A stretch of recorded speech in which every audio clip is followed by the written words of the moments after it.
पिछली रात मंदिर के नीचे खुला हुआ रहस्यमयी द्वार अब पूरे राज्य की सबसे बड़ी चर्चा बन चुका था। लेकिन आश्चर्य की बात यह थी कि वह द्वार केवल गौरी को ही दिखाई दे रहा था।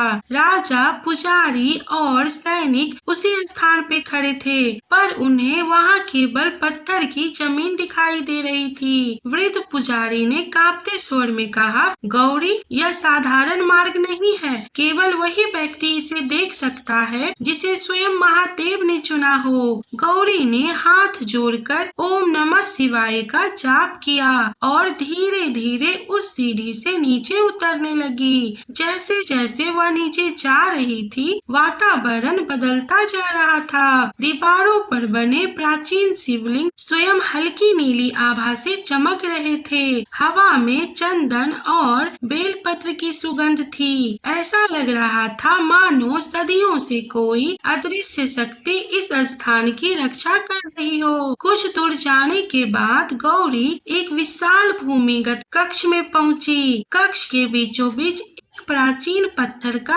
आसन था। उस पर तांबे की एक बंद पेटी रखी थी। पेटी पर त्रिशूल, डमरू और नंदी की आकृतियां उकेरी हुई थी। जैसे ही गौरी ने उस पेटी को स्पर्श किया, पूरा कक्ष दिव्य प्रकाश से भर गया।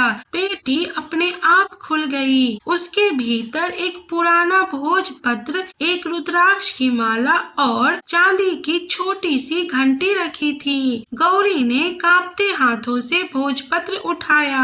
उस पर लिखा था, यदि यह पत्र किसी सच्चे भक्त के हाथों पहुँचे तो समझना कि समय पूर्ण हो चुका है। मैं शिव भक्त ऋषि शरण निर्दोष होकर भी चोर कहलाया। मैंने किसी से शिकायत नहीं की, क्योंकि मुझे विश्वास था कि एक दिन स्वयं महादेव सत्य को प्रकट करेंगे। जिस दिन मेरा नाम सम्मान के साथ लिया जाएगा, उसी दिन दीपक का तीसरा अक्षर पूर्ण होगा। यह पढ़ते ही गौरी की आंखों से आंसू बहने लगे। अब उसे समझ आ गया, सदियों पहले जिस निर्दोष भक्त पर चोरी का झूठा आरोप लगाया था, उसका नाम ऋषि शरण था। उसी क्षण भूमिगत कक्ष की दीवारों पर बने सभी दीपक बिना तेल और बिना बाती के अपने आप जल उठे और ऊपर मंदिर में रखा रहस्यमय दीपक अचानक तेजी से चमकने लगा।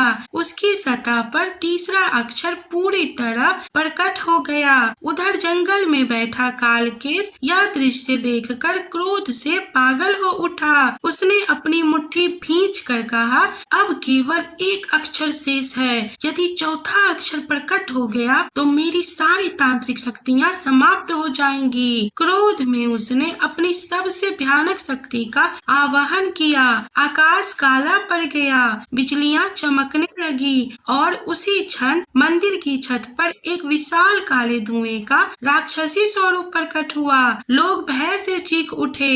वृद्ध पुजारी ने आकाश की ओर देखकर कहा, यह अब केवल दीपक की परीक्षा नहीं बल्कि पूरे आनंदपुर की रक्षा का समय है। गौरी ने भोजपत्र को अपने हृदय से लगाया और महादेव का स्मरण किया।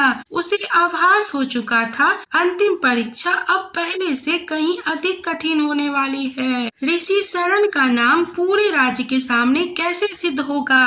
कालकेश ने जिस राक्षसी शक्ति को बुलाया है, क्या उसे कोई रोक पाएगा? और चौथा तथा अंतिम दिव्य अक्षर कब प्रकट होगा? यह सब जानेंगे भाग 8 में। यदि आपको यह भाग पसंद आया हो तो वीडियो को लाइक करें, चैनल को सब्सक्राइब करें और कमेंट में जरूर लिखें, हर हर महादेव। अगले भाग में शुरू होगी प्रकाश और अंधकार की सबसे निर्णायक टक्कर।